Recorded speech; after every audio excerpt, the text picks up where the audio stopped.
When the Civil War ended in 1865, the state of Texas found itself bankrupt, demoralized, and more importantly, overwhelmed by herds of feral, neglected, and unbranded cattle. Any enterprising cattleman could easily round up a herd of their own off the public lands stretching out across East Texas, but there was one problem. In Texas, anyway, hundreds of miles from markets and railheads, these herds were practically worthless.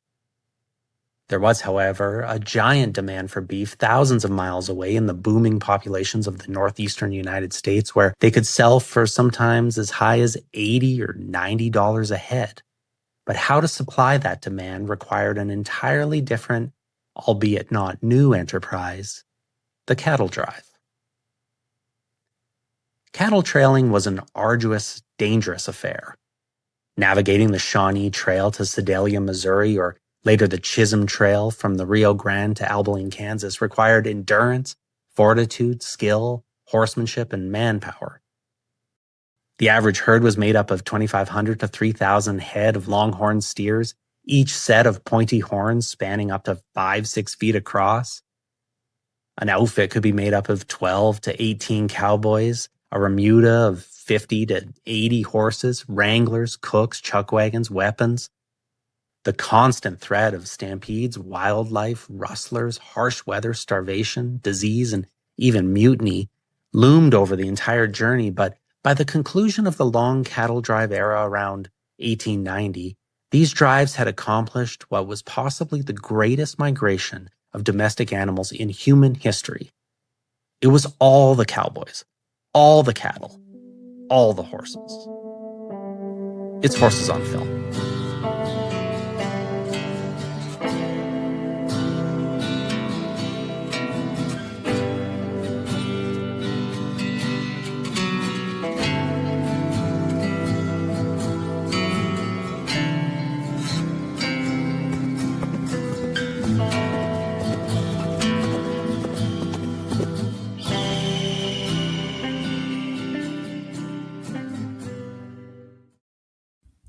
Howdy, y'all. Welcome to episode 13 of Horses on Film. I'm your host, Cameron Chapman, and this is the podcast dedicated to determining the top 100 Westerns of all time. And we're using as our guide the list IndieWire put out in 2024. And from there, we're adding, subtracting, and reconfiguring until we get something we can be very proud of, I hope. And yeah, so thank you for joining us on our little trip through the American West. And as always, I'm joined by my co-hosts, Dave and Scott. Dave, Scott, welcome. Howdy, howdy. Howdy, y'all. Howdy. Howdy.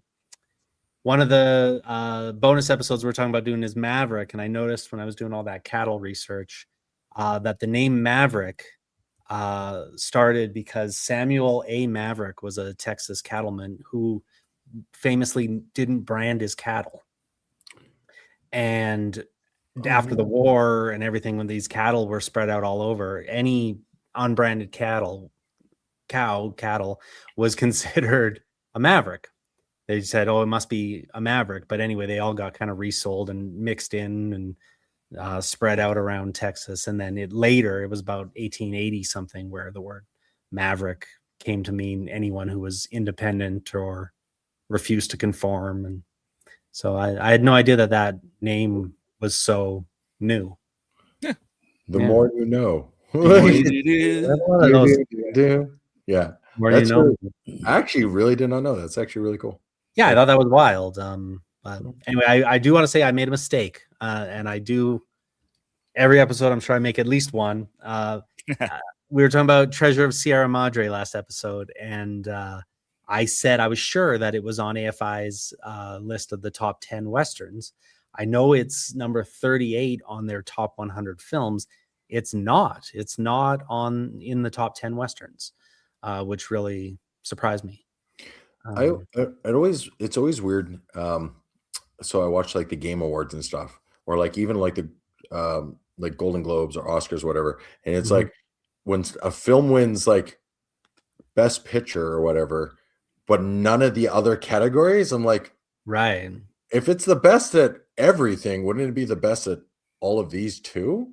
Or at least some of them? It's like Or when there's one foreign film up for best picture or one animated film up for best picture, and then you look at their category and it's like, okay, obviously that's going to win best foreign film or best animated if it's in the other. Yeah. No, if they don't disqualify it, because sometimes you can't have it in both of those categories. Yeah, perhaps. Yeah. But for best film, you can't be up for best animated film or foreign film. I believe you'll win like all the like technical and all the acting and then lose best picture. I was like, how does this work? And so to have it on the one list and not even have it on the other seems and it's strange because there's Westerns on their top 10 list that aren't on their top 100 list. So I almost think that maybe at some point when they were making that top 10 Westerns list, they felt like Sierra Madre wasn't Western enough for that top 10 list. Oh, yeah. Man, I wish someone would mention that.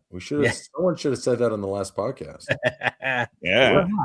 Perhaps. Well, it ended up, it's sitting in 9th place out of 12 right now. It had a rating of 14.5 out of 20, average rating of 3.625.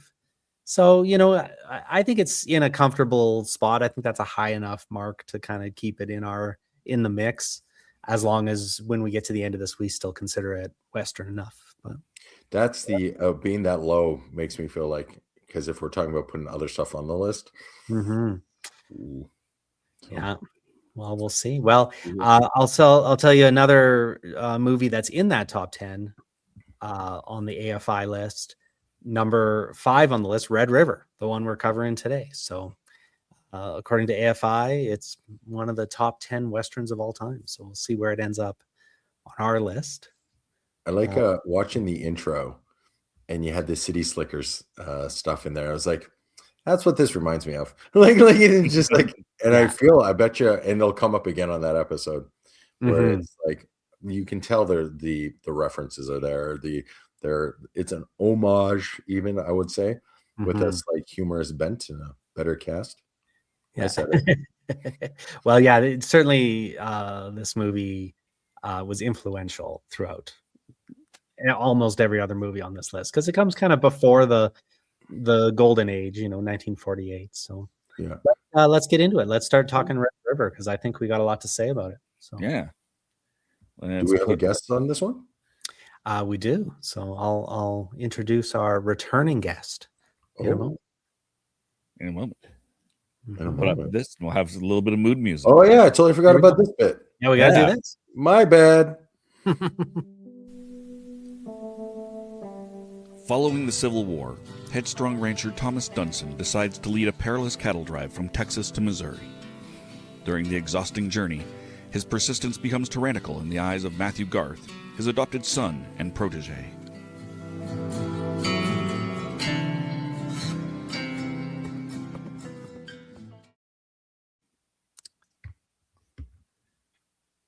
Yes. So, Red River, 1948. It's directed by Howard Hawks, who, of course, did Rio Bravo, which we've covered already. Gentlemen Prefer Blondes, His Girl Friday.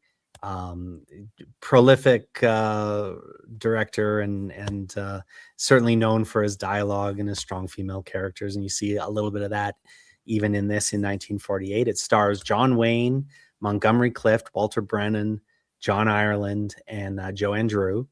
Written by Borden Chase, who based it on the novel Blazing Guns on the Chisholm Trail, which was essentially this. It was he wrote the novel and then he wrote the screenplay.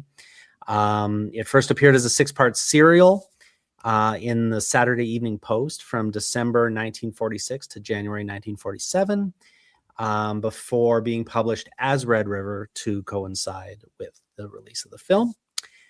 Chase also wrote Winchester 73 and Bend in the River, which are both on this list. The script was later developed by Charles Schnee, who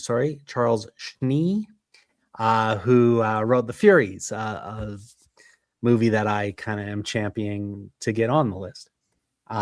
He renamed it Red River, and he also added Fen, the woman at the beginning, who John Wayne's character leaves behind, kind of to bookend with the Tess story at the end. He added her in to the beginning. It was nominated for 2 Academy Awards, Best Writing Story and Best Editing. It lost both of those, the first to The Search and the second to Naked City. It was shot in Rain Valley Ranch near Elgin, Arizona. Elgin, Arizona. Elgin, I think. Elgin, a region known for its vineyards and wine. So it's kind of wine country, Arizona. The song "Settle Down" by musician Dmitry Monkin. I'm so bad at pronouncing names. We're on episode 13. Everyone must know this by now. He and lyricist Frederick Herbert have that song over the credits with different lyrics. I didn't realize there was lyrics. I had seen River before, but I never clocked that there was lyrics on that opening song. It's kind of like a men's choir singing along. Anyway, then they redid the lyrics and used it again for My Rifle, My Pony, and Me in 1959's Rio Bravo. And it is featured as the last picture shown in the movie The Last Picture Show from 1971. So that's a great movie that I'm also going to try to get on this list, I think. So we'll have to do an episode on that later. Where a town is kind of dying and they're going to close down the movie theater. And the last movie they show in the theater before they close it down is Red River. So that's what kind of introed the intro today. So let's bring in our guest. We have a returning guest, someone who was on another Howard Hawks episode we did, at the Rio Bravo episode, Happiness Patrol's Melanie Dean. Welcome, Melanie. Hey. Hello. Welcome to Red River. And I'm very happy to be here. Thank you very much for inviting me back, especially after being on Rio Bravo and getting to chat with Scott. Rio Bravo, one of your favorites. You grew up watching. You were watching over and over. Had you seen Red River before? I had not, and funny enough, it wasn't until after we were chatting about after we had filmed, our Horses on Film for Rio Bravo, that you told me about this one and how so much like little spiritual successors it was, but prequel wise. So I was hyper excited to get a chance to watch it, and now I'm really excited to talk about it. Nice. And how John Wayne was just absolutely amazing in funny. this. Brilliant actor, John Wayne. Yeah. Scott, had you seen it before? I had not. Okay. Again, sometimes I feel like the audience POV for the outsiders on this one. I had not seen it. It's I like it more than Rio Bravo. Okay. That gives you a little hint, but it's definitely different than Rio Bravo. Rio Bravo has that kind of there's no mission per se as much as this. This is a real there's a mission involved and there's some stuff going on. We always talked about that the ticking clock. Because you're around this like herd migration and like driving the herd and stuff, you give something. There's a like, oh no, the Joker has put a bomb on a thing kind of clock, right? And I actually appreciate it a lot more. So, yeah. How about you, David? You seen this one before? Not at all. Okay. Like Scott, I've never seen it. I don't even know that I knew it existed. I probably did at some point in my universe, but it was never something that really stuck with me if it did. That's great. I love we're kind of all going into it fresh. I had seen it before, years ago, but certainly not one that I like remember or held high in my opinion of it. It's just kind of one that you always hear about, when Martin Scorsese or someone is being, asked their favorite movies, they'll mention this or every now and then, if I see a list of Westerns, it always seems to be on it. And it's certainly one that, because it's in Last Picture Show, I was aware of and I had seen, but it's not like, there's a lot of John Wayne movies, a lot of John Wayne Westerns. Nothing in this really stood out for me prior to watching it a few times for this. And and I watched the colorized version as well too, just to see. Mhm. That's actually, I don't know if we talk enough about how well they do on some of those colorizations. It looked great in color, and I don't think they ever really intended to want to see it in color No. when they first made it. I think they enjoyed that it was a black and white movie, but it was 1948. Maybe they didn't have much of a choice. That's what I was just going to ask that. Like, was it even an option? Yeah, because like Wizard of Oz was 39, so Yeah, and so that's because I'm like, Nolan just finished filming all in IMAX for the Odyssey, and a part of that feels like, oh yeah, we have the tech, we can do this. Let's finally do this, right? But is this a film where now you've seen both the black and white and color? Do you feel the color adds enough that it's worthy to stand on its own? I mean, I don't think I would go out of my way to watch it in color, no. But I just noticed it was on Tubi. And they had both options. And I watched the first like 5 minutes and got interrupted, and then I logged in on a different TV. And when I clicked on it, suddenly it was in color. And it even took me a few seconds. I was like, was this in color before? Like, it threw me off. But yeah, I just, and there are actually two versions of the film too. There's one with where you see those pages of narration, those kind of cards that looks like a diary, and they kind of flip by them pretty quick, but they focus in on what you need to know. If you just kind of read the lines that are highlighted, that's all you really kind of need to know. But then there's also a version with narration, and where Groot's character is the narrator, and it's kind of the same moments, but he narrates those little moments. And there was an interview actually with Peter Bogdanovich, who was the director on Last Picture Show, where he interviewed Howard Hawks, and Hawks, according to the take on the interview, is that he gave the impression that maybe he preferred the version with the narration that Hawks did. Interesting. I kind of think I would have enjoyed that better as well, because that was one of my criticisms of this, was those exposition cards. They just went so fast. I'm a slow reader, and I could not imagine living during this, seeing in the theater and going, what did it say?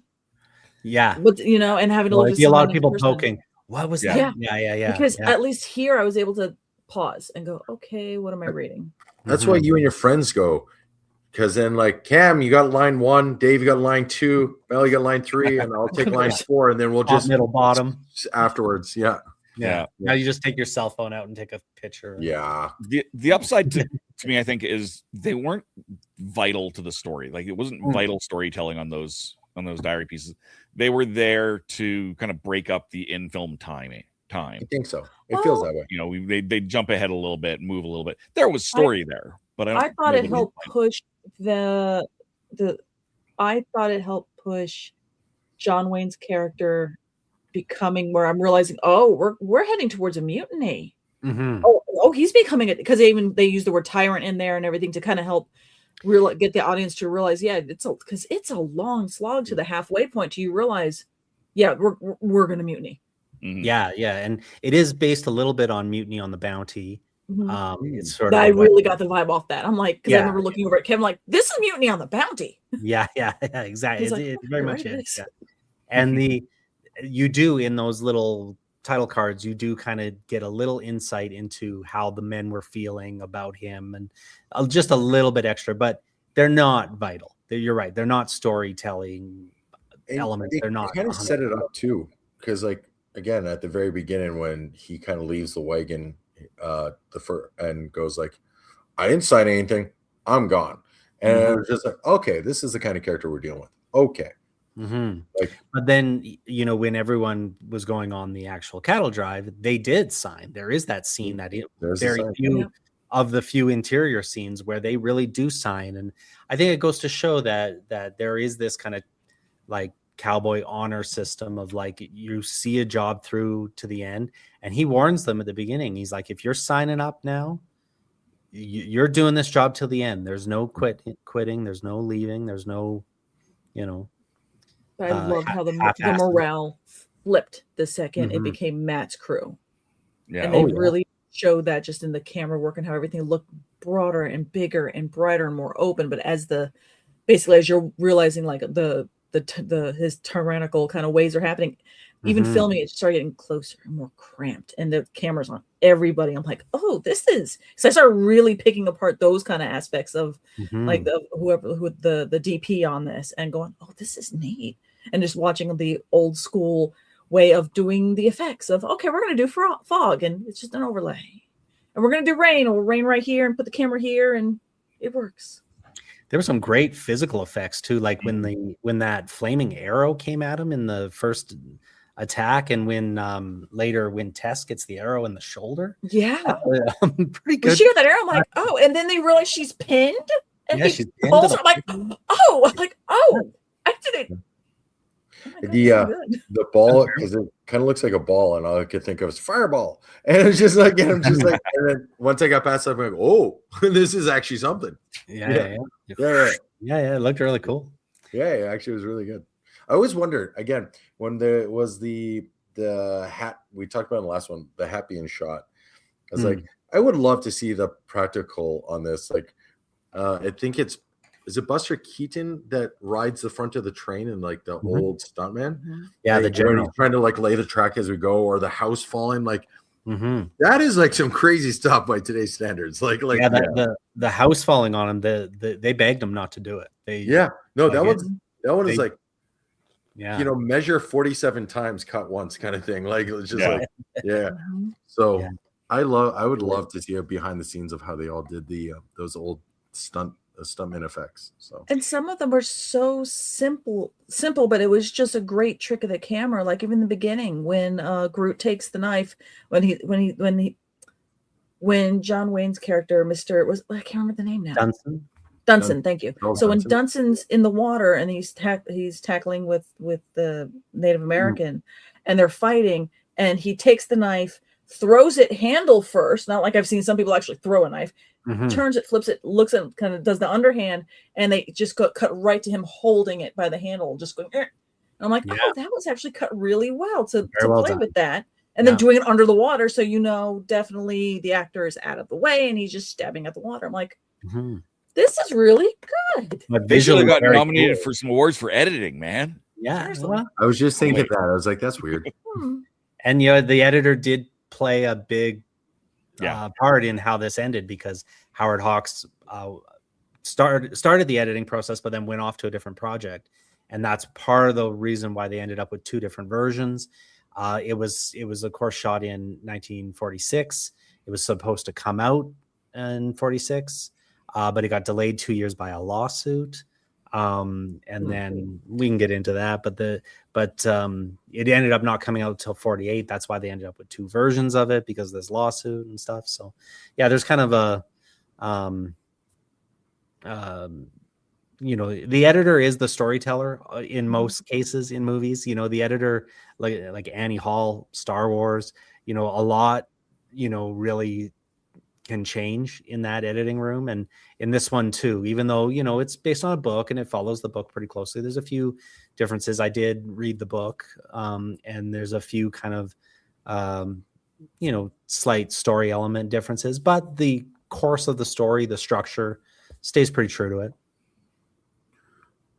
It's again, I love one of the things I'm finding as we watch these older films is it's this element of like, just be happy there's a film.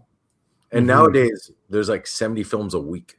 And so this one, I really enjoyed the fact that there was a central conceit, the cattle drive. Like there's something from beginning to end that pulls you through, and everything just evolves around this cattle drive. And I think that helped it a lot more than just like Mal was on with Rio Bravo. And the thing with Rio Bravo, I felt like it was just, hey, here's a scene, here's a scene, here's a scene. Oh, same characters glues it together, but here's a scene, here's a scene. With I can't remember the name. Day of the Outlaws, where it felt like, because they were being chased, there's this motive of, hey, so we get the scenes, but there's always this hair on Tension. the back of your neck, tension.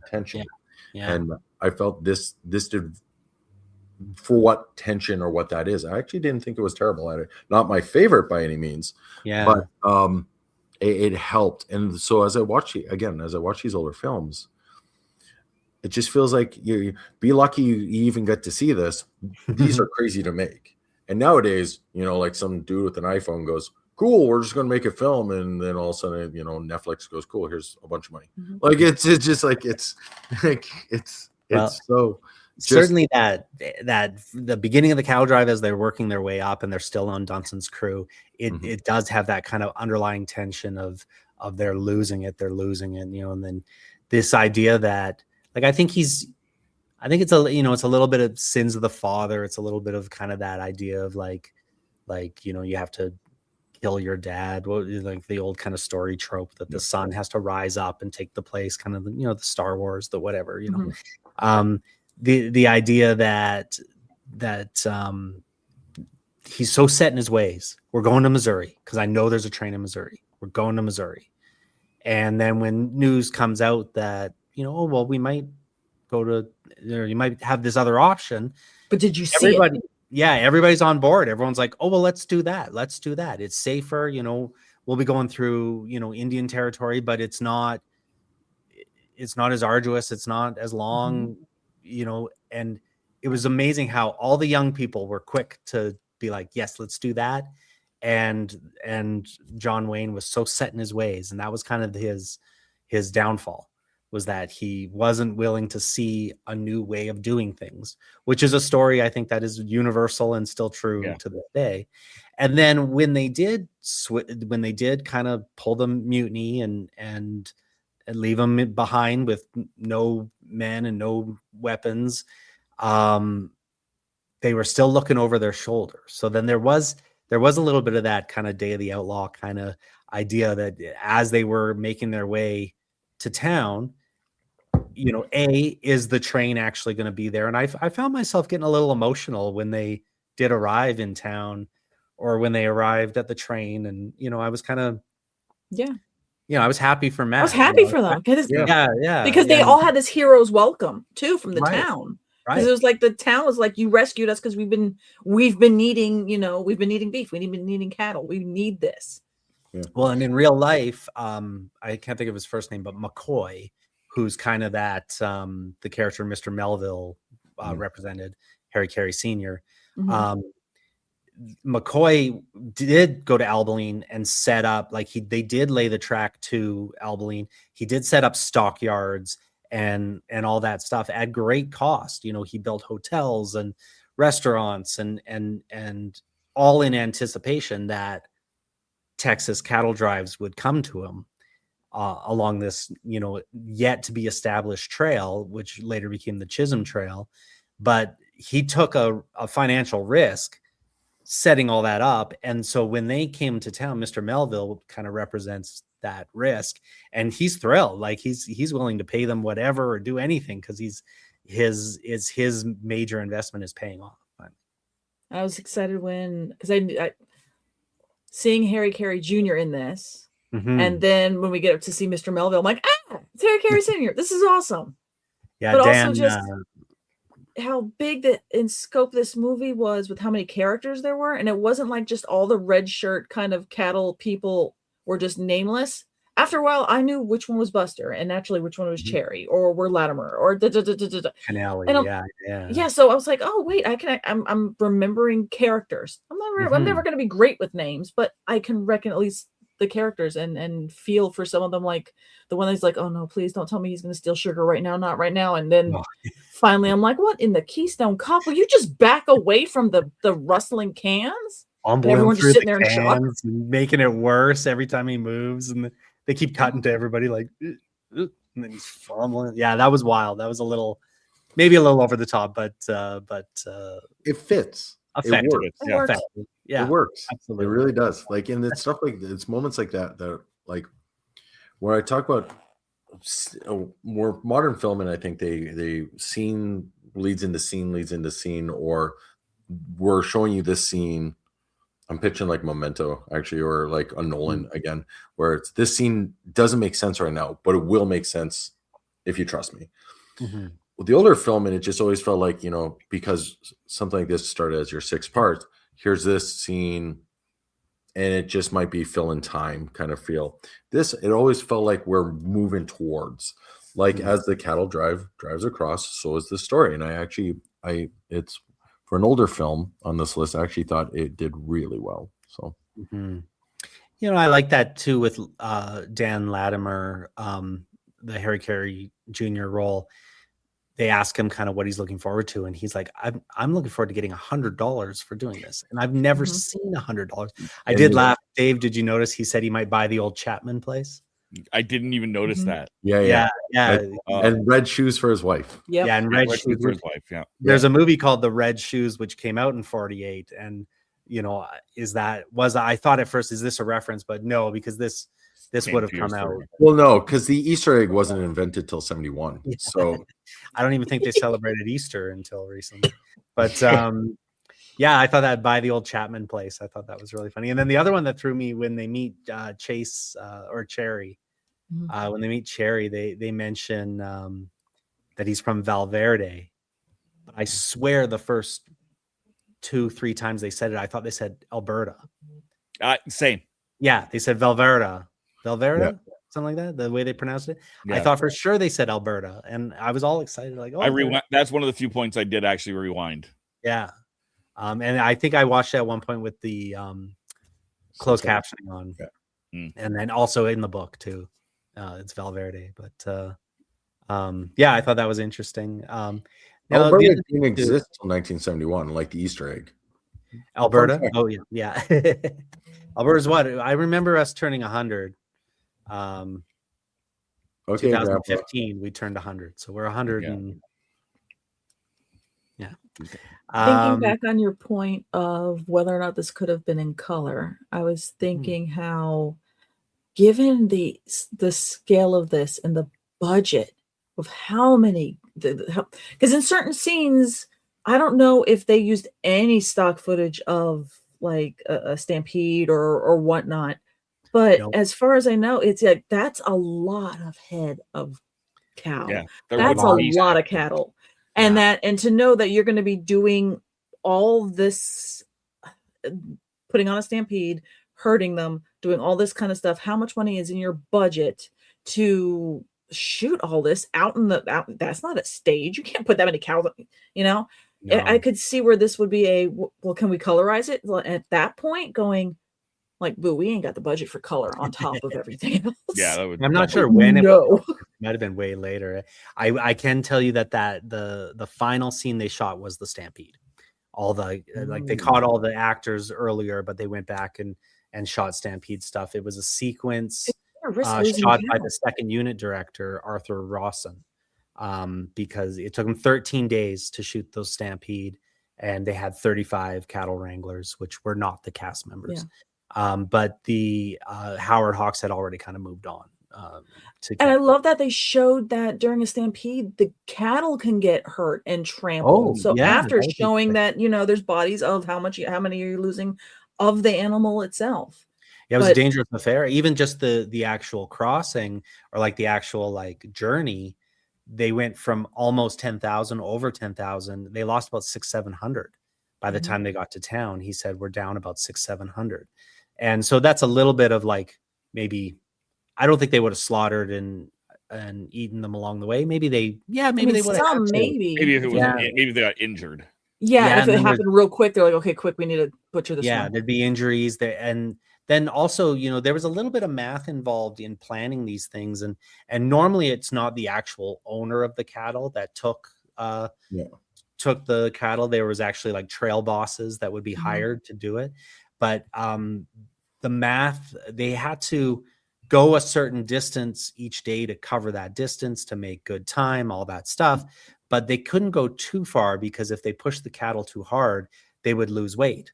And they need them to weigh a certain amount when they get to the final journey. So they also need to stop and graze. They need to stop and water them. There was a lot of kind of math and figuring out a lot of logistics and details along the way too. So it's always fascinating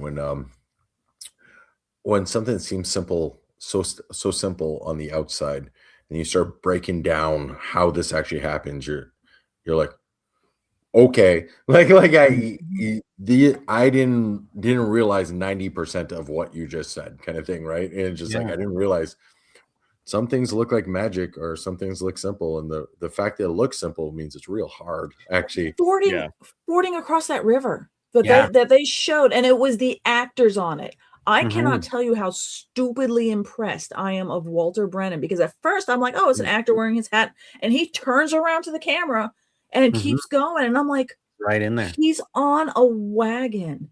And so recently I was just in Nashville. I went to one of the museums there, and they had an old covered wagon. My God, I never realized the scale of these damn things Mhm. and how heavy they are. Yeah. And he's doing it being drawn by, four head of the horses. And he's going through the river. And I don't know if any of y'all have been on a horse and gone, done any horseback riding Nope. and done back riding in the water. It's not easy. Even if you're, because whether you're a novice and you're going through a trail and you're going with people, but you're going up to the horse's shoulders in water. And I'm looking at them going, these are the actors. Yeah, it's a dangerous Holy crap. And then again, Brendan with the horses driving them through with the wagon, that after a while, the wagon just starts floating. And if it's going to, he can go this way as the horses are still being pulled. It can start to flip too, and that is very dangerous for the horses. Yeah, no. Now, I will say that we do sometimes have a blind driver. So in the actual wagon part that you can't see, there'll be like Jason Glass or Tom Glass or one of the Chuck Wagon heroes will be under there with reins that you don't really notice, and he's actually riding while the actors are up there looking around like they are. But regardless, still the actors up there, still up there, still out there, still putting their life in danger. And I've been on shows where we're doing river crossings, and sometimes where we do it, we have the ability, we have a connection to the dam upriver, and we can lower and raise the river as needed, depending on what you're doing and what level the water should be at or what's safe. And I've definitely been on shows where there's been loss of life of livestock and stuff, and it's always an awful, horrible thing. You don't want that. But even just shooting, they said even at the time when they were moving cattle, sometimes like in real life, they were moving so much cattle across the river that the cowboys could just walk across their backs, that it was just so solid of just animals moving. It was like cow bridge, and they would just walk across their backs to get across to the other side and stuff. So it's incredible how many animals were transported this way. For how long as well? Like this was till 1865 till about 1890. Well, 1867 on this trail and 1865. But yeah, it's a long time before trains and anything had really kind of modern infrastructure of any sorts. Yeah. And there was Texas had about 13 to 15% of the cattle in America, but less than 2% of the population. So, that's still true. Yeah. So yeah, maybe. I don't know. I mean, Houston's a big city. I was trying to think. I was reading Future Boy. I was going to mention this quick. I was reading Future Boy, the new Michael J. Fox book. And at one point, kind of near the end, he's talking about Eric Stoltz, who was the original Marty McFly before they went back and reshot with Michael J. Fox. And they met up when Michael J. Fox was writing this book about his experiences on Back to the Future. He got together with Eric Stoltz to kind of talk about their experiences and bond a little. He said kind of what they talked about he didn't want to use in the book, or Eric didn't want it used in the book, but they talked about their life as Marty McFly for however long each of them took. And Michael J. Fox told Eric Stoltz, "You've always reminded me of Montgomery Clift from Red River." And Eric Stoltz was like, well, that's my favorite movie. And Michael J. Fox went, that's my favorite movie. And they totally bonded over Red River. And just as I was prepping this, I'm also reading Future Boy, and there it pops up that they're bonding over this movie. And they both said it had so much to do with how they approach roles as actors, and that Montgomery Clift especially meant so much to them in their preparation. And he's one of the standouts of this film. Like, he's wonderful. Yeah, he makes up for what John Wayne lacks. So. Yes, you didn't like John Wayne, although there are kind of famous stories where people realize that, like, people consider this one of his best acting performances. And, you know, The Searchers is another one we'll cover. But between those two, that's sort of the ones where people say John Wayne really acts, kind of thing. But I think when he became angry and became the tyrant is when, for me, I was seeing more of the acting chop. Not so much the very beginning, and even then, the very, very beginning where he was just, hey, look, it's John Wayne being John Wayne. Okay, got it. John Wayne John Wayne. I was impressed with Walter Brennan because I'm watching this. I'm like, when did he become young? Yeah. And all it was what? He took I guess he takes his dentures actually out and just clean shaven and everything. And because I was watching the colorized version, and I mean, he changed even, you know, his posture and all that kind of stuff. I'm like, this man made himself age up like 20 years. How did he do that? I'm like, that's acting. Yeah. What John Wayne learned. Maybe any of the actors, like, it just he looked young and brash at the beginning, though. He really did pull off kind of young John Wayne. Well, it's now that we're 13 in, and I'm starting to see the same actors show up again and again and again. Mel is 100% correct on this. Like, he was fantastic. Like, I was like, oh, hey, you know, but man, I don't like John Wayne. I just do not. Like, I'm trying to be diplomatic about this, but like, of all my favorite, like, let's say, like, my top 10 favorite cowboy actors, he is. I like him less than episode 8. Yeah, I know. He's divisive, and his politics entered in. When they cast Montgomery Clift in this, they were a little worried because they were both very politically active actors. You know, it'd be sort of like putting who's the guy that played Hercules? Kevin Sorbo. It'd be like making a movie with Kevin Sorbo and Arnold Schwarzenegger. Yeah, or who's the guy that Mark Ruffalo or something like?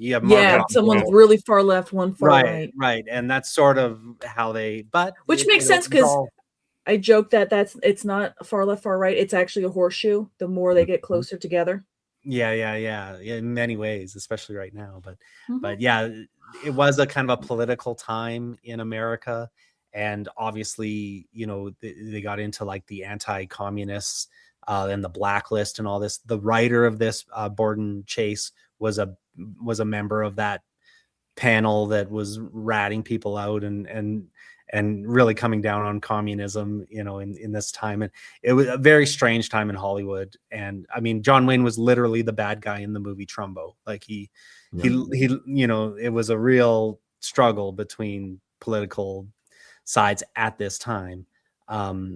But apparently on set, it was like, no politics. We're just here to make this movie. And it went really well. And everybody got along, which is nice. Yes. No, other than John Ireland, who played Cherry. Because apparently he was a bit of a rascal. a bit of a rascal, I'll say. And him and the director butted heads, and his role got diminished quite a bit because of his behavior on set. So it was not without its on-set drama, as most films have some. Yeah. No, I said this with Sierra Madre as well, the Treasure of Sierra Madre. Bogart was being Bogart to a large extent, and the best Humphrey Bogart performances are Humphrey Bogart doing a character that is close to Humphrey Bogart. That's where John Wayne is in this. You don't hire John Wayne because he's a Shakespearean actor. You hire John Wayne to be John Wayne. And he does he he is a bit of a dick in this, to put it mildly, and that is easier to portray to a certain from a certain point, where you're just, when you are a little bit stonier naturally, that bad guy kind of comes out in a little bit better. Another thing that it gets talked about a lot with this movie, and I plan to talk about it here later, but we can kind of talk about it a bit now. There is a gay subtext to this film, and it's very, very popular. Like there's a lot of homoeroticism, and they really do skirt the censors at times, with kind of what they get away with. There is a little moment at the beginning, and I kind of clocked a few of them, where Groot, when we're still in young, when they break off from the wagon train, the opening of the movie, the guy says he's leaving, but is the wagon leaving or whatever? And Groot goes, well, yeah, it's me and him, like we're gonna go together. Like, we're a package deal.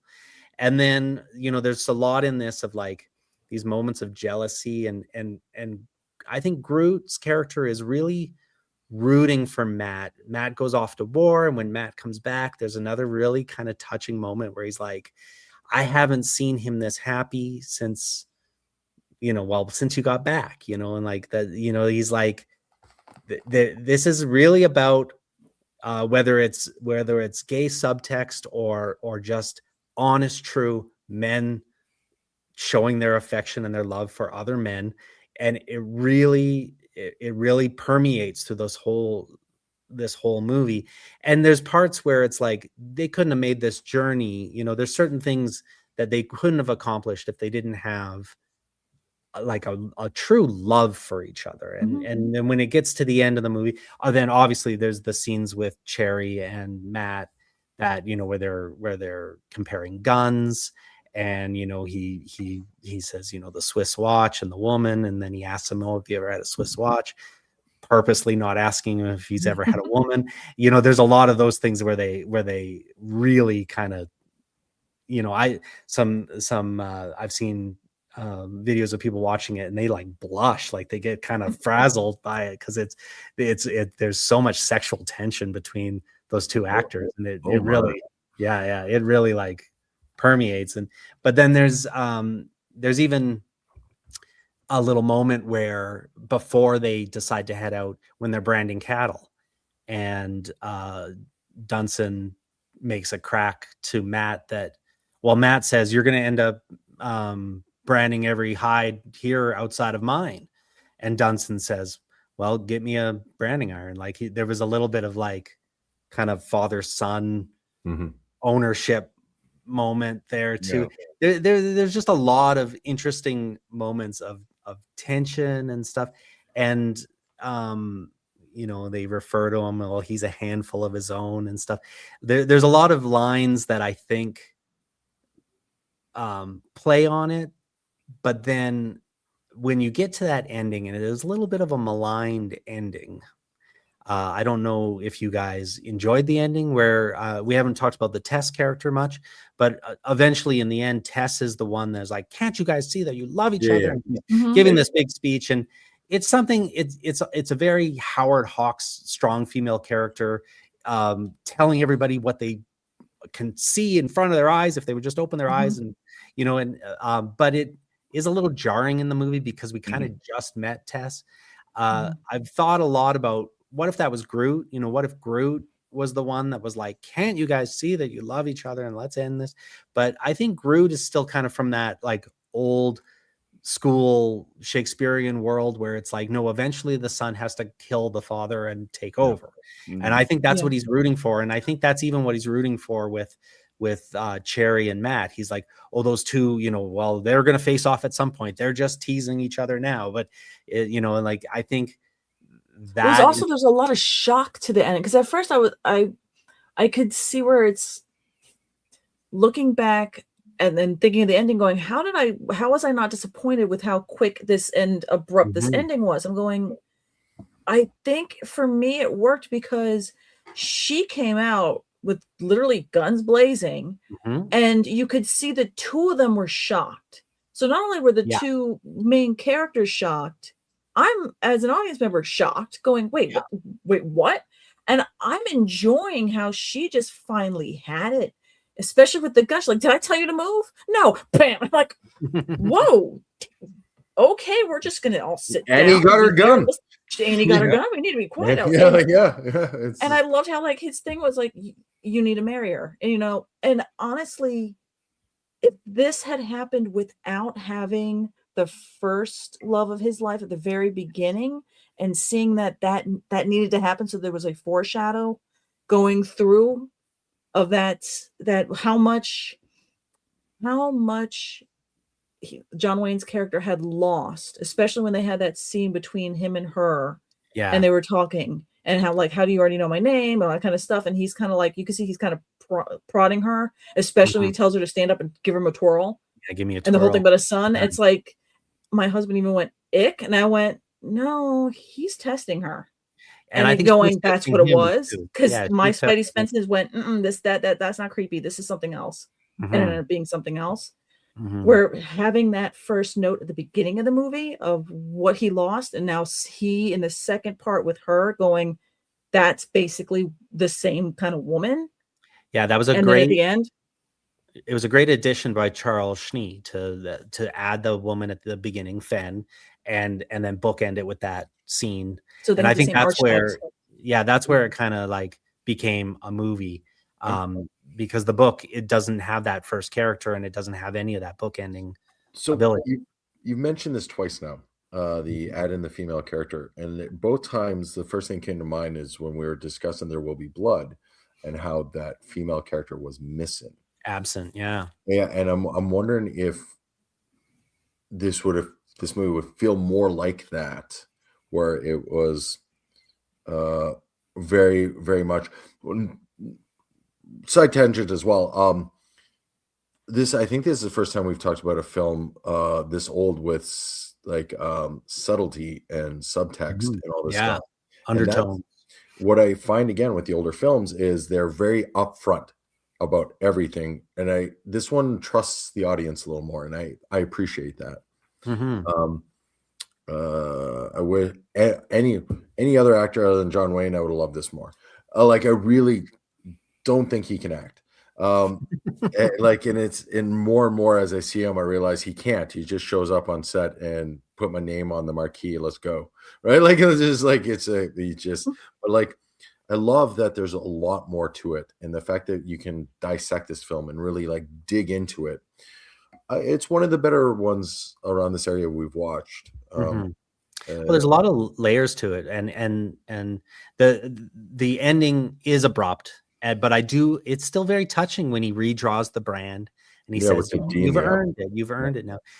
In the book, he is mortally wounded by that shot, and they end up taking his body back to Texas so he can die in Texas.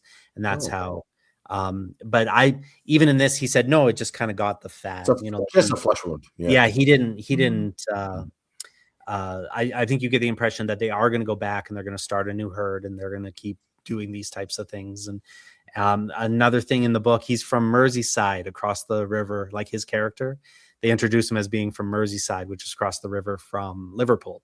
So he's essentially doing a Scouse accent in this, which he's not at all. The John Wayne Scouse accent is something if he was a great actor, he'd be up there sounding like now I can't think of his name. The guy that just won a Golden Globe for Adolescence. Yeah, I know who you're talking about. Yeah. That's the accent that he should have had. Stephen Graham, absolutely. It's Stephen Graham from Liverpool. Then that lawsuit. So Howard Hughes directed a movie called The Outlaw in 1943, and Howard Hawks worked on it with him. He said that the ending of this was too similar to the ending of The Outlaw. Now, I didn't see the original cut. Obviously, they did some work in editing. There was a 2-year delay. I feel like that's at this point anyway, I think if they had to make changes to get it away, it's definitely a very different ending as it stands now. The Outlaw, I thought it was not a great movie. I mean, it was a good movie, but the worst score I've ever heard in my, like, Looney Tunes level. Someone dropped something. It's like slide whistle. Like it was, it was, like it was the most cartoony score. It's a very unserious movie. Red River is deadly serious, even though it's a fun movie and it has that Howard Hawks crosstalk and it has all these kind of fun elements, and Walter Brennan brings a light into any dark room, and as did Montgomery Clift. I thought he was he's a pleasure to watch. Watching him watch the other actors, there was moments where he was almost breaking character. He was enjoying himself so much, and any scene with him and Cherry is like, he is one hilarious. of the best scenes of this film. Yeah, easily. Yeah, and despite all that, I think this is a very serious, very, it's an A picture. It's not a B movie. It is a roll out the marketing team and let's talk about this in award shows, and like this is a prestige movie for sure, in every way. And I just thought, to sue over that ending was sort of strange. And then Hawks didn't like her performance. That's the other thing where people will get on board and say the ending's bad, but Hawks didn't like the way Drew delivered that final speech. And it's fine. You're the director. That's that's job. But he did say publicly that he didn't like it, which is, I think she does great. Barely gets any done. Of the three female characters that the three you see, the three times you see a female character, twice it's her, once it's Fru. I can't remember. Fen. Yeah. It's almost as if everybody else had a line or two on a script, and then if you're a female, here's a monologue, delivered as fast as you can.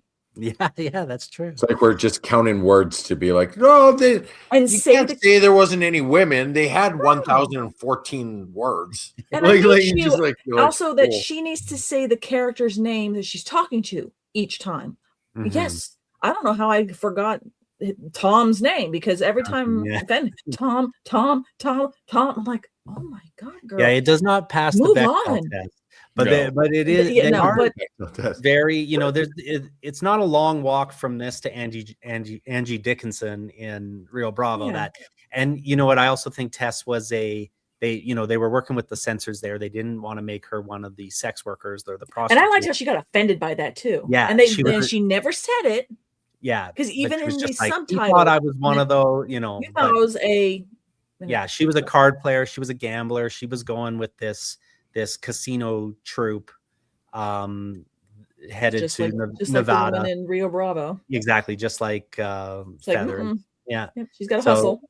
But it is, Hawkian, or it's a Howard Hawks thing to have these strong, fast talking women, and it works. And I, as maligned as the ending is, I like it. It certainly feels abrupt, and maybe there's something in the re-edit or something to try to get away from however they were being accused of trimming from the Outlaw. But apart from the abruptness, I think it's touching. It's believable. It's totally believable that Tom is gonna kill Matt over this mutiny and embarrassing him and taking his cattle.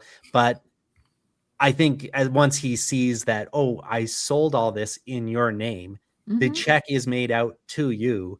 And, I'm actually kind of surprised there wasn't any kind of legal ramifications for killing Cherry, although Cherry did shoot at him too. I thought Cherry made it. I thought he was just winged on the side. No, I think it was. No, I thought he was on. Yeah. Well, he dies in the book, but so does Dunson. Oh, but you're right. Maybe dig a hole, say a prayer. It's cool. I guess so. I love how they called him out on that. He's like, okay, as long as you do the reading in the morning, it's all fine. I'm like, say words over him. Good to go. Well, even that first, when he first claims the land, he's just like, this is my land. And those guys show up. They're like, no, it's Diego's. He's like, nope. Everything from the Rio Grande, which is almost like a fictional establishment of the border. Yeah. You know, I thought that was kind of clever of them. Out loud, I said, "What in the manifest destiny is this BS?" Yeah, And you just anyone, and then you can see the number of crosses in the cemetery growing and growing. Yeah. So it's like I mean, how Texas is that, right? As we've said before. Yeah. Let's get into our counts here. Let's go. Or is there anything else? You guys have any other things? I guess I have one more thing to talk about. John Wayne's belt buckle. This is again something that's been talked about a million times, but I will mention it here. So at the end of the film, Howard Hawks had these custom belt buckles made for everyone on the crew, and it had their initials, and it's basically the brand with the river, and there's like a gold rope around it, and it's like a a nice sterling silver belt buckle thing. And it says Red River. It was given to all the crew. John Wayne had his, and he wore it in almost every movie he did after this. They say at least 9 movies for sure, including all the Howard Hawks movies. One article said up to 50 movies. I don't know if I believe that, but he basically, this belt buckle shows up on camera throughout the history of cinema. At one point, his son took it to the original silversmith and had him make copies. He gave copies out to more people as he, felt he needed them. But at one point, his son took it back to that same silversmith, and it was stolen. It was stolen. It was the afternoon of September 24th, 1981. So that's 2 years after John Wayne died.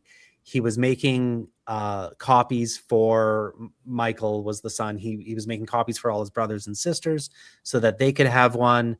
Now that their dad is gone, they can all have a copy of the belt buckle. And the buckle was stolen and never recovered. So, what were the copies made?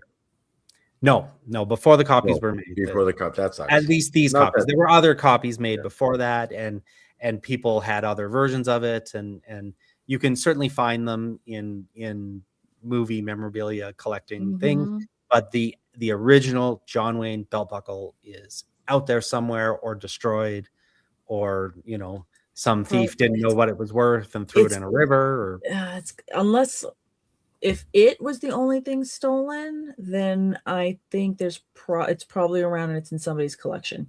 Oh yeah, perhaps somebody's private collection. But I did find more than one thing was stolen, and then that kind of, for me, lends it into the we don't know what this is, or the importance. It could have been melted down. What ended up actually happening is the son told this whole story. It's all made up, because when they realized the belt buckle can act better than John Wayne, it was a jealousy element.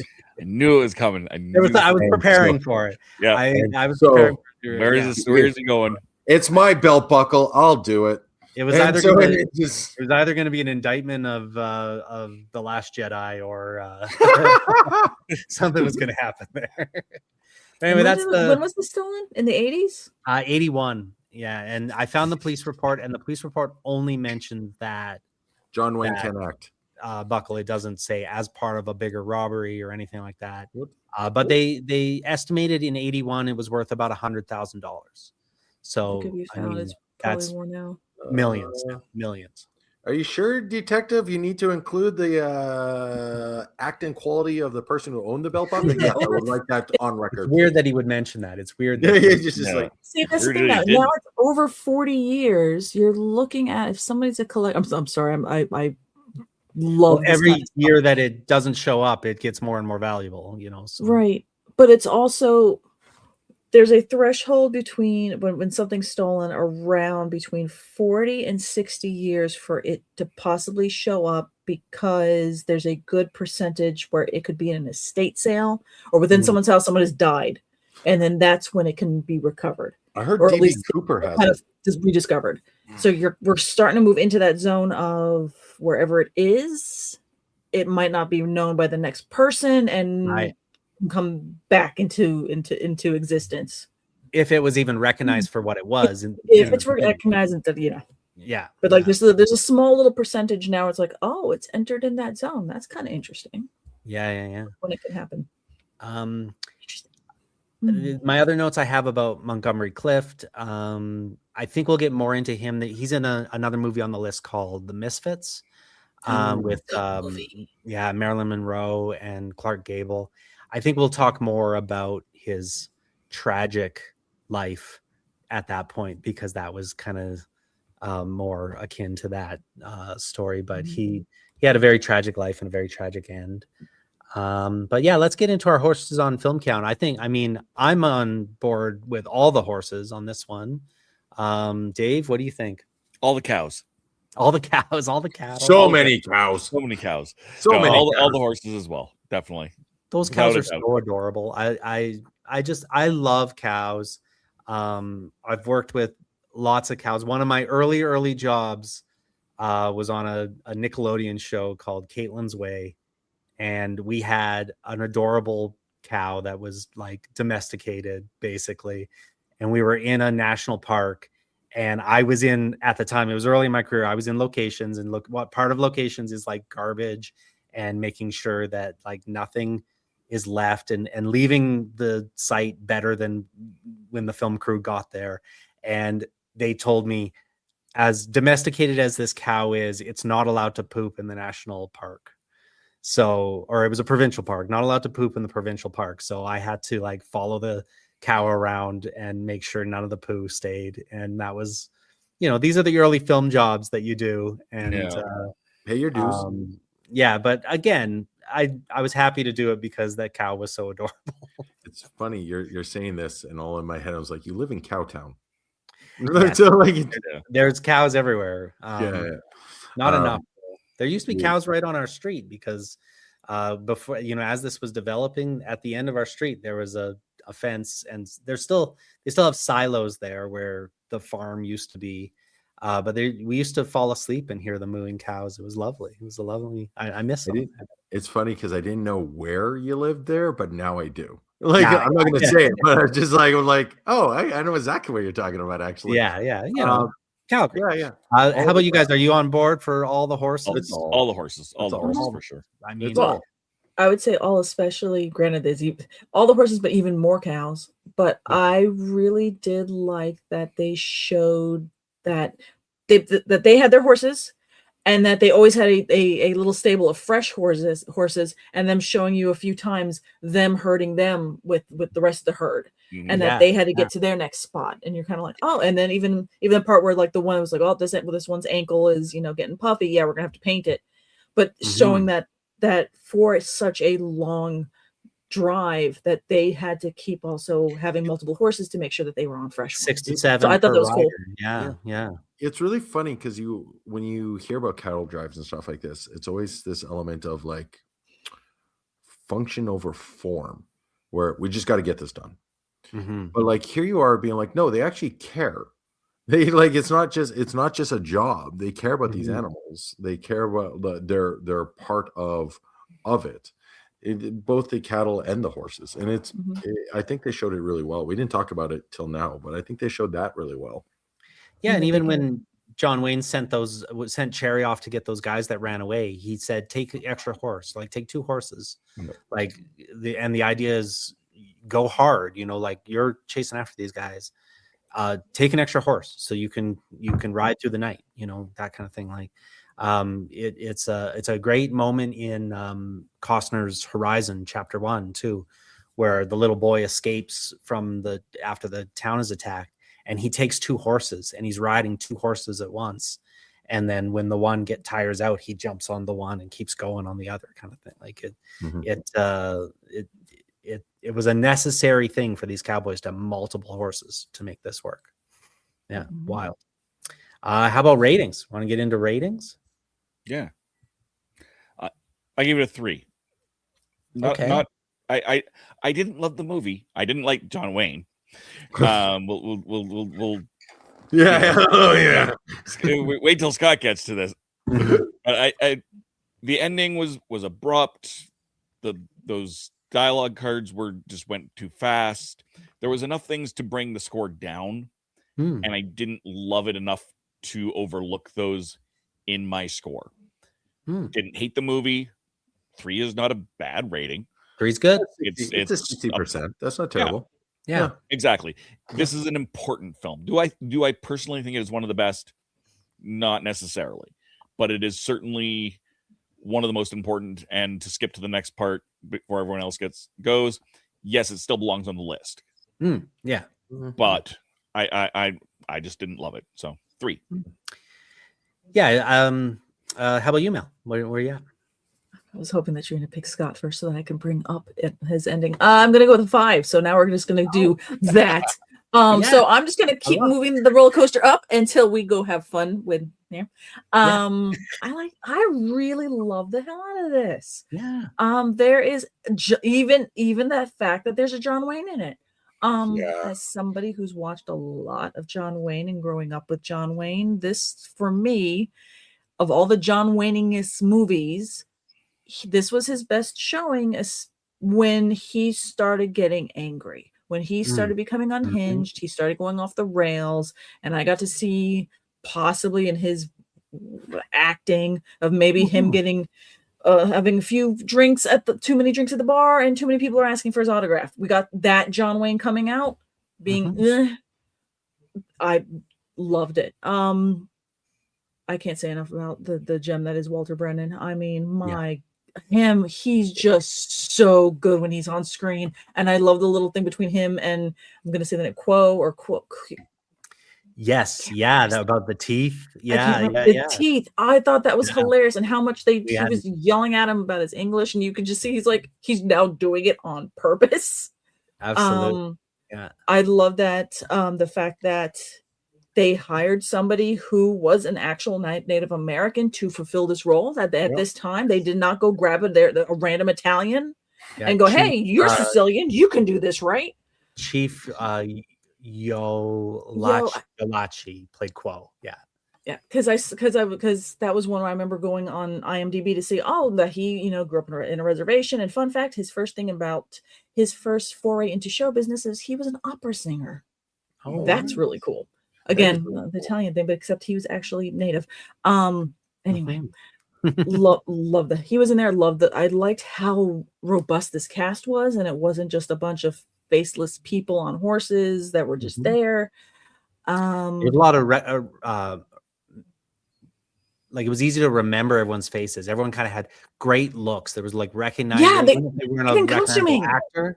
They were really recognizable faces. The costuming has legitimately helped a lot in this. Where the hats, they all kind of had different hats on, and the very beginning with I think it was Buster. He had at the very beginning when you first meet him, and he punches the other guy, and he's like, "Don't make fun of my hat." Yeah. And that was historically, that was actually what cowboys were wearing. We're wearing that style of bowler hat. They weren't wearing the bowler hats and no, they were wearing bowler hats. So loved that. I can go on and on about really love the hell out of just the cinematography, the old school way of how do we make this look foggy, rainy, bright. All of those tricks and stuff were so just going, there's no such thing as CGI. This is how they filmed it. This is movie magic, the OG stuff. So they did everything that they were serving. So 5. I love 5. I love a 5. Yeah, they did do some pretty advanced photography to kind of extend the number of cows too, and things like that. They made a movie here. They made a pretty good movie. I'm closer to the Mel score, as you can guess. I'm gonna say 4. I'm going with 4 on this, and I really do think. I mean, John Wayne's not my guy. I would rather have Randolph Scott or some of these guys, but this is a role I want John Wayne in. I think it works, and there's certainly of the maybe 25 John Wayne Westerns I've seen, 30. I enjoy him in 29 of them, or I really 24. There's really very few where I don't just enjoy him for being John Wayne. I don't go out of my way to like him, and I don't think I'd like him as a person if we were hanging out. You can actually hate him. both as him and this character. Yes, and this one, I Admittedly, think he got it. He got that it was this Shakespearean kind of relationship. There's a lot of very interesting relationship things going on, as big and as broad and as you know, they set out to make a historically accurate cattle drive movie, which I think they did for the most part. Like, it looks, you get the impression maybe they ramp up the amount of peril a little high. I would say there wasn't as much African American representation in this. At the time, it was about 1 in 4 of these cowboys. About 25% would have been African American. There's not any. I did watch the 1988 remake, which had almost no redeeming qualities of any kind. And I think there was this moment where they're like, we'll put in an African American cowboy so that it kind of, you know, shows that a more accurate thing. So they did that in the remake, but they don't handle it very well, and they basically just say racist things to him through the whole thing.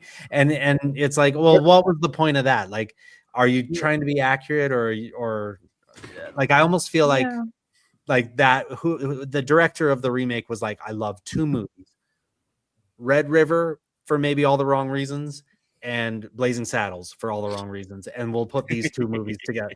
Like, I did not enjoy that remake at all, and it made me appreciate John Wayne that much more, because I didn't really enjoy any of the cast in the remake. I will say that, like I said before, it never stood out to me. You know, I always kind of saw it on all these lists, and I'm like, oh yeah, Red River, I've seen that. And it never really stood out to me as something I needed to clock or care about or revisit. But, you know, doing the research and watching it a few times, watching some people's reactions, listening to some stuff, some interviews and things like that. And the more I learn about Montgomery Clift, I just think he was incredible. And I think there's a lot of really enduring, redeemable things about this movie. And now, you know, obviously, you know, once we get to movie 85 on this list, our heads might be spinning of, you know, which movie was that, you know. But now I really feel like it's going to stand out a lot more to me. Maybe. Whether I think I like it any more than I did before, I'm not sure yet, but I do kind of see like, oh, they did this and it's special. They did this and it's special. Okay. I think I have the same issues other people have with the Tess character kind of being tacked on at the end, and you know, maybe the abruptness of the ending. Although, again, I was really emotional when they got to town with the cattle, and I was really rooting for them, and I was a little, you know, I wasn't emotional, but I was really like, again, I wouldn't say moved, but I was really just like content. I was content with the way she screamed at them and then stormed off. I think where it could have got hokey or terrible would be if she ran into Matt's arms and they hugged and kissed, and you know, John Wayne slapped him on the back and, you better marry that girl or something. I think they handled it in a very Howard Hawks way, which is always, you know, a very interesting, mature, realistic way. And so, yeah, I'm at 4. So we've got a 5, we got a 4, we got a 3, and right? We're out of time. I'm sorry. Have see y'all in 2 weeks, folks. Bye. So fine, let Scott do his thing. Fine. Cool. If I have Scott, to. what do you think? I'm very Mel's already just like, oh no, this movie made me like Rio Bravo less.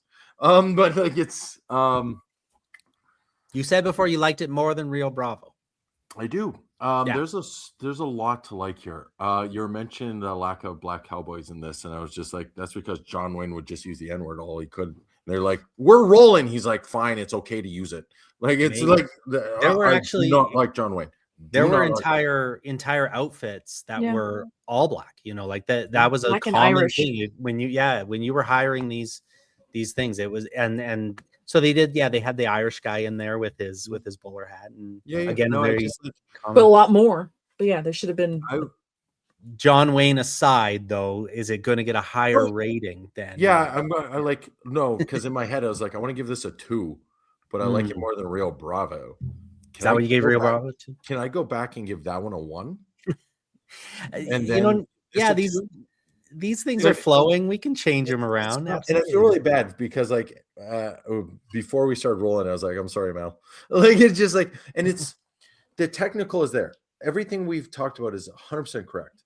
It's so my partner doesn't like Tom Cruise.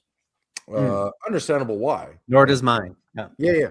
But Tom Cruise is in good films. Like, and it's absolutely you can get if you can get past that. The problem is like at least Tom Cruise, I feel, tries.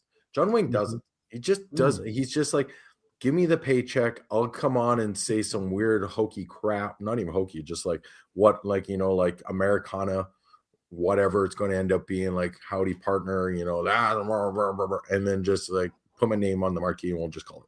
Too like, good of a gun to disagree with or whatever. You like, and it's just I like that so much. And it really takes me out. Every scene that he's not in, I think is better for it. I really like how at the end she grabs the gun and just like throws it as she's storming off. And I was just like gun safety. But I actually liked it. I liked everything but John Wayne. John Wayne like has the score out of the gate. Just does. I just can't see past him. Well, he's our most frequent actor on this. Oh, I'm hoping it gets better. I'm hoping 4 more. Yeah, 4 more after this. And that's like, and this is the best of them. Well, you know, The Searchers is a very good one, and I love The Cowboys, and I've said before it was my first favorite Western when I was a kid. So I feel like whatever score I give this is going to feel like a personal attack. So like it's just like it is, but not. It's a 2. I'm never going to watch this again.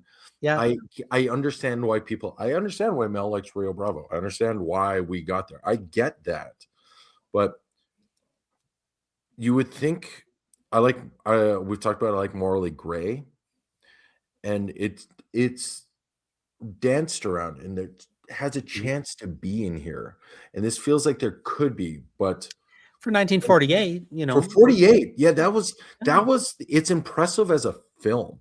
I think if you're this far into the podcast and you listened to like everything that we've been talking about, this is technically sound, edited and sharp. The music's really good. The effects are awesome. And then John Wayne comes in and just Cleveland steamers all over this thing. And I'm just so don't look that up, people, if you don't know what that is. I can gather. And just like it's really bad. Like oh hi Mark, like it's bad. And I can't get over how much I do not like John Wayne. I don't want to eat green eggs and ham. No, I don't. I do not like John Wayne. I do not like him one bit. Sam, I am. Like, I just do not. And so, it's like a 2 in my books. But, like, and I will asterisk Rio Bravo with a 1.5. Like, it's... I'll appeal to our random number generator to try to spread these John Waynes. No. Put them all... Maybe let's do them all together. Like, just put them all together. And I'll just let's get through them. Yeah. Beat Scott down with John Wayne. Get all together so that way it becomes its own little subset. And then that way he'll be forced to just kind of rank within almost themselves. And then we'll see what the number gods have in store for us. For sure. 6. And just so, like every time we tune in and I'm just like, John Wayne aside. No, it's a 2. The movie's a 2. It's a 2, but do you think it belongs on the list? Do you think it's more? Or you're hoping no, because more so than The Treasures of Sarah Madre. Not as much as I think There Will Be Blood should be on the list. Okay. But we've already had that discussion. But we'll see. I legitimately I like the structure. I like the characters. There's so much like about this film, and I wish I could just get over the fact that John Wayne is 2/3 of it, and I'm just not in for that. Like, I'm just no time. TV shows, I have quit TV shows halfway through, being all like if it wasn't for us doing this podcast, I would have turned it off like 10 minutes in. I'm just like not in for this. And you know what? There was an interesting part though when they leave him behind, and then, like you said, the tone really shifts when they when Matt is now the head of this thing, and the cattle drive is continuing on. They're shifting where they're going. They're and the trying quality of the film increases too. It's great. And if John Wayne, his ego was where I assume it was, he might have been fighting for scenes of him, riding to the nearest town, rallying up some hired guns, ammoing up, and then half the movie could have been cutting back to him as he was charging towards them and stuff. And there wasn't a lot of that. It was really the only other scene we got with them before town was when he rode in and met Tess, and then him and Tess had that little back and forth. Again, in some people's opinion, a scene they wish wasn't in the movie. And yeah, you mentioned some people's Randolph favorites, Scott, and I when the minute you said it, I was like, oh man, yeah. Like yeah, Gary Cooper, Randolph Scott, like there's lots of these guys that like I know I don't think the time frame works, but like there's so many what ifs on this that I'm just John Wayne bothers me and bothers me to my core, and it's I want Scott's soul hurts. My soul hurts. It does. And now I'm starting to feel bad for putting you through this. No, I signed up for it. I signed up for it. I said, but like, if everything was awesome, then we wouldn't know what sucked. So now I need to see what sucks so I can know what's awesome. So. Yeah, and I think you even pointed out, like, you really enjoyed Montgomery Clift in this. He was amazing. I think it's very worthwhile us taking a look at the other movies he's in, apart from The Misfits, which is on this list, because he did other Westerns that I haven't paid much attention to. And I think this movie is a good entry point into what was and could be one of our top cowboy actors. Well, we talked about like the Eric Stoltz Back to the Future thing. Yeah. Like what if this was I can't remember the name of the actor from the Tall T. I thought it was that's Randolph Scott. Is it? Okay. Yeah. That's what I wanted. I wanted that like smooth, smarmy, like more not this like abrupt and like this abrasiveness. I wanted a calculating character that just unfortunately doesn't see all the angles. Did I mention this when we were talking about the red shoes? Like Dan Latimer, they have that little moment where he says, he just wants $100. He wants to get his wife the red shoes, wants to buy the Chapman place. And then after he's trampled and he died, there's that little moment with Matt and with Tom where he says, and get his wife anything she needs, even maybe, and then he stops. Yep. And Matt says, why don't we get her some red shoes? And he's like, yeah. And I think that it was kind of a little hint that this Tom character, not John Wayne necessarily, but this Tom character had this little bit of softness in him and this sensitivity that he would never admit. And he was never going to finish that sentence because it would have made him seem soft. And he was so concerned with the idea of seeming soft. And when he overhears Cherry tell Matt, when Cherry tells Matt that Matt's too soft, he whips around like a protective dad, very, very scared that his adopted son is being accused of anything other than being the manliest man of men. But then he then uses that against him later, where he says, Cherry's right, you are soft. You should have killed me because I'm coming to kill you. I really do think, John Wayne performance aside, the writing of the character and some of the journey of the character and the subtle underneath subtext of the character is better than I initially gave it credit for. Again, give me someone who would express that better. Yeah, I wonder if there was somebody who kind of had that. Like I'm thinking of Chris Cooper in American Beauty. Mm-hmm. When he's Or so straight-laced and Chris military. Cooper in Interstellar, or Chris Cooper in anything. Right. Someone that's able to give it just a little bit of depth and beyond the, oh, look, it's John Wayne being like a little gruffer Donald than Sutherland, where he would John just Wayne being a little softer than he gets to be. Yeah, so give me someone with a dimension. Like John Wayne's not even 2D, he's 1D. Like he's so just god awful. Caricature of himself. I'm so gonna get a standee and put it right behind me. I swear to God, I'm gonna do that. I'm looking forward to it. I'll do nothing green screen. John Wayne's all behind me. Just bam. Yeah. John Wayne in The Searchers. Bam. I get the thing is, I get why people like John Wayne. I really do. Mm-hmm. I can see why.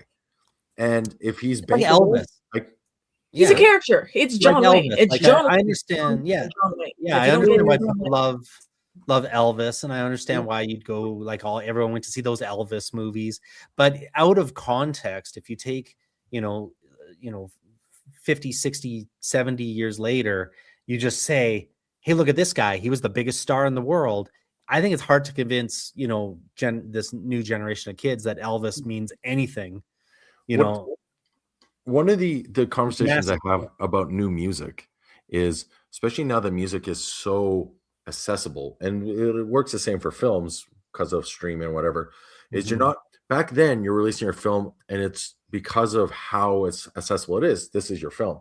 But now you release a new song and you're battling Zeppelin, Beatles, Elvis, whatever before, because I have access to all of this now, not just what is available to me. And I don't see myself wanting to go back. I can understand why John Wayne is popular. I get that. And because no one else had any real options. So like now I have options, and John Wayne is not the one I'm choosing.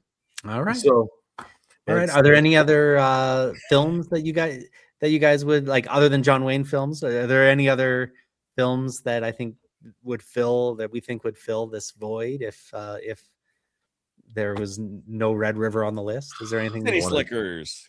City Slickers is on the list, and on the list, so we'll see where it lands. City Slickers 2, Curly's Gold on the list. No, it's not. That's not on the list. So yeah, maybe we can get that on. I thought Giant.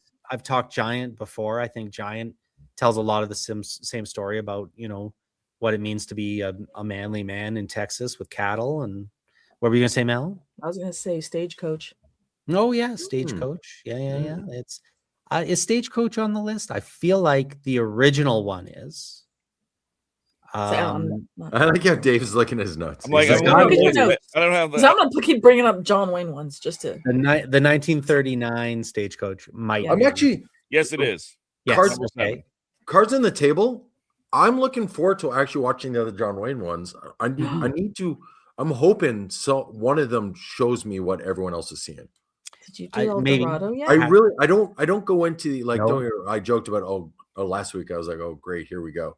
But I don't want to hate these things. I don't want to. I come in a lot and just like he just is just awful. I do not like that man. Okay, here's another John Wayne. Chisholm. Chisholm is a very interesting movie. I don't know if it's top 100. It certainly has aspects to it. It's 1970, so it's late in John Wayne's career. I think John Wayne as the old man is a little bit easier to take than John Wayne as the romantic lead. Yeah, I don't believe it at all. Shot the Liberty Vance. Yeah. And it's Chisholm. It's not the same Chisholm that this this trail was named after Jesse Chisholm, which is a different Chisholm. But that's another one. Can I ask a question? Yeah. Mel, can you help me out on this? Oh God. Okay. Maybe. Hold on. Yeah. I'm gonna ask you. Yes. Yeah. And I'm asking specifically because Cam mentioned love interest. is he a good-looking guy? Absolutely not. Yeah, thank you. So where is this coming from? He can't act. I disagree. Okay, asterisk for the time, because the thing is, both the male gaze and the female gaze have always changed depending on country, circumstance, year, decade, and what's being fed to you. Which is The sometimes pop culture is putting in front of you as your options. It's kind of like to your point, like what you were saying with music, and even what we were just saying about like Elvis and like new generations getting into music. New generations aren't necessarily going out and seeking new stuff. I mean, they are blessed, but sometimes it's got to be right in front of you. Hence why you see the people, the band tees that we used to wear, or that either older brothers, family, what have you, those shirts that you still see in a Hot Topic or whatnot. So you keep seeing the same AC/DC shirt. And I'm still watching and listening to kids love AC/DC. Fun fact, I cannot stand AC/DC. It's the same song, and they can keep on saying how Bonham and Scott, I think they sound the same. If I didn't say the right, the two singers, whatever. Scott and Brian Johnson. That's it. Thank you. Same person. I don't give a god. No, they're different, but I know what you mean. No, but if people wear the shirts, they start listening to music, and it keeps going and going and going and going. The Ramones aren't as good as the shirts let you think they are. No, because Lord knows how many people wear which shirt, because which band, who's the drummer? Is that Marky on there? I can tell you which songs they are. Yeah. No, you don't see Elvis shirts. So you're not going to see people liking Elvis. You're not going to see people swooning for Elvis and la di da di da di da di da. They made a couple of Elvis movies that came out in the same year, and it's not like it was a huge resurgence in Elvis popularity among Generation Z. The smallest of Elvis resurgences happened when Lilo and Stitch came out, and people started wanting to know about Blue Hawaii and that kind of time. Yeah, and it's got to be in the pop culture zeitgeist. There was like a Mark Ronson remake of one of his songs in the 2000s that became popular, and they play it at like the hockey games and stuff. And so it's got to be popular. People got to watch it. Blah blah blah. Right now, when it comes to like John Wayne, back then, of course, he was the leading man. He was in every movie. He was always big. The junkets. Blah blah blah. All those aspects make somebody attractive. You're not seeing any of that right now. So, and again, decades have changed, but right now, in my gaze, no, God, no, it looks like a foot. That's because I would ask Dave, but he's going to say yes. That's why I figured I'd ask you. And so, well, I'll say yes. Young, old. I think he is attractive. I don't think he's, a male. Certainly not in this movie. He's not like the romantic lead. I thought in that opening scene where he leaves the wagon train, he was, I thought he looked like a late 1930s, early 1940s star. And I think the fact that he was huge, like he was 6'4", he was this big hulking guy at a time when that was considered very tall. There wasn't a lot of 7 foot tall people in the NBA or anything like that.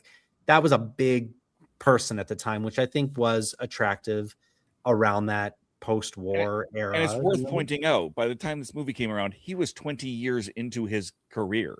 He started in the 20s. So what we think, he literally started in silent film. So what we think of as attractive, what we think of as John Wayne, we're thinking middle-aged John Wayne, not John Wayne 20 years earlier, that the people of that era would have theoretically recognized him from. All I'm pitching is like LBJ when you say this. Like, it doesn't make it better.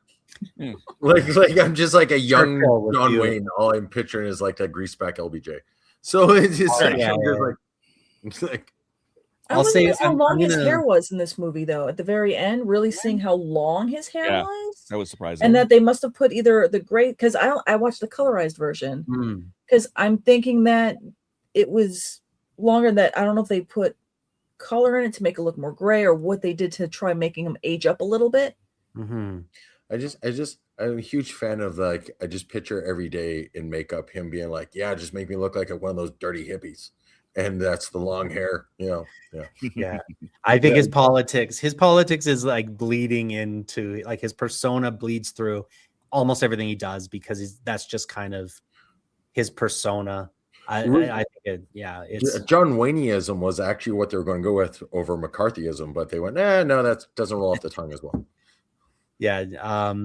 I'm gonna talk about one more movie very quickly, and we mentioned it earlier, but The Last Picture Show. I really want to do. I think I'm pitching now. Can we do a bonus episode on The Last Picture Show? Because I think it really is. It's about a desperate Texas, along the same lines as what they were facing at the beginning of this, at the end of the Civil War there. And they, he had this huge ranch. John Wayne's character, Dunson, had this huge ranch with all these cattle, and he had employees and everything. It was just the end of that era, and they had to do something. And that something ended up being these cattle drives to basically save their bacon, their beef. So I think Last Picture Show uses a lot of those same themes, and it's a beautiful movie, and it's about that moment where teenagers become adults, and it's been stolen from. It's visually gorgeous. It's a young Jeff Bridges who's incredible. Sybil Shepherd is incredible. It's one of those movies I'd love to visit. So that I'm pitching that now. We'll talk about it later. But I think we're there. We're good. We're there. All right, Dave. Where on the internet can we find Dave Chapman? You can find me all over the YouTubes. You can find me, of course, here on Horses on Film, but also on Sundays on Spill the Geek Tea, on every other Monday with all three of these other fine folks on Happiness Patrol show. Nope, that's not Mondays. This is Monday. Wow. It's been a long day. Every other Monday is here on Horses on Film. This is the first Thursday of every month, Happiness Patrol show. YouTube.com/@Happiness Patrol show. Tuesdays on The Legend of the Traveling TARDIS, and in between all of that on my own channel, youtube.com/The Rat Hole DOTCA. That's the rathole.ca, but YouTube does not like YouTube URLs in their URLs. All right, and Scott, where are you in this world? Breakfast Scotch National, like always, where I try to take the news of this world and try to add some humor to it. But I'm not gonna lie, it's getting harder. It's really getting harder out there. Pun and Pixel should be doing its thing by this time. Looking forward to finally, as you are noticing the backgrounds change and stuff like that. Looking forward to finally getting that underway. Have some other stuff in the works, especially with Dave and Cameron. You can also find me here every 2 weeks for Horses on Film, and once a month on Happiness Patrol. Enjoying everyone's company here. So, Mel, where do we find Mel? You can find me on, I would say you could find me usually at Pieces of Melee, either on Instagram or Facebook or any of those things. But I've been MIA because I just want to take a break, and I have a lot of things in the fire right now. So yeah, I'm like a grim specter. You never know where I'm just going to pop up. So, ta-da! Just stay tuned. Watch the things they pitched. Maybe I'll show up one of those. Absolutely, we love it when you pop up here, and I'm hoping we'll get you to pop up again very soon. Yeah, I think I can do that. Yeah, and I'm here. I'm on Horses on Film. Absolutely, I'm on Letterboxd at Cameron Chapman. If you want to see me logging Star Wars over and over, and letterboxd.com at Horses on Film or Horses on Film.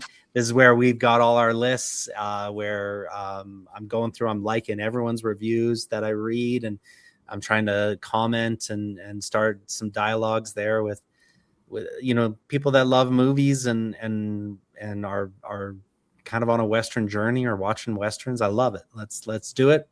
Let's create a little Western community here, perhaps. And on Instagram at Horses on Film Podcast. Now that is where you can see, if you're just listening to this, you can see the little intro videos that we do every week. So jump over on that.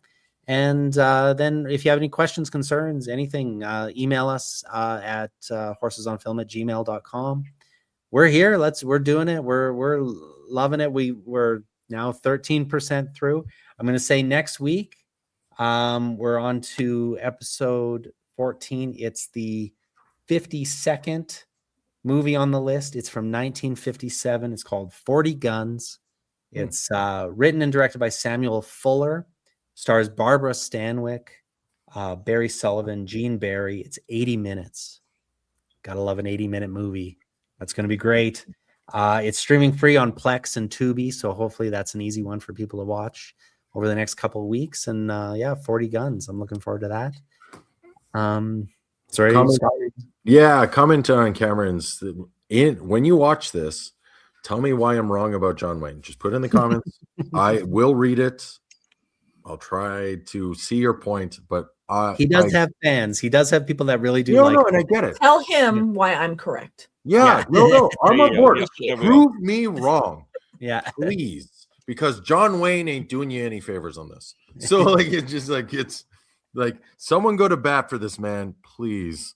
Like I just don't understand.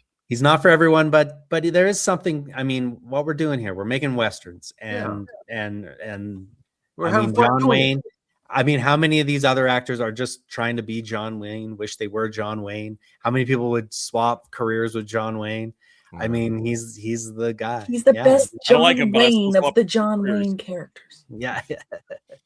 I'm not watching Western movies. I'm watching a John Wayne movie. That's why what it says on the tin. I don't know why Scott keeps thinking he's going to be something better because it's not going to happen. Them. Cam is, or the random.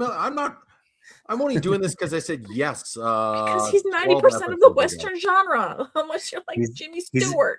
At least 7% of this list. So prove me wrong. I'm hoping one of the films proves me wrong. I think it will. I think I'm just thinking ahead at some of these ones and whether he's in a smaller role, which could help, or just a different style of role. There's a couple here that I think might win you over, and I'm hoping, maybe the Cowboys. We'll see. But until next time, I just want to thank everyone who's even bothering to watch this. It is amazing to me that people are watching, people are commenting, people are reaching out to me. It's very cool. It's shocking. I'm doing this for us. Because I love it. And yes, and definitely I want to thank Brett Alec Bailey for his amazing theme song. Somebody reached out and they said they liked how mellow one episode was. And I said that's all because of this theme song. I think it sets the tone and then, we get ramped up if we have to, but there's something kind of, there's something so soothing about how it ends when this theme song hits. So take it away, Dave. Thank you guys very much. We'll see you all very, very soon. Bye-bye.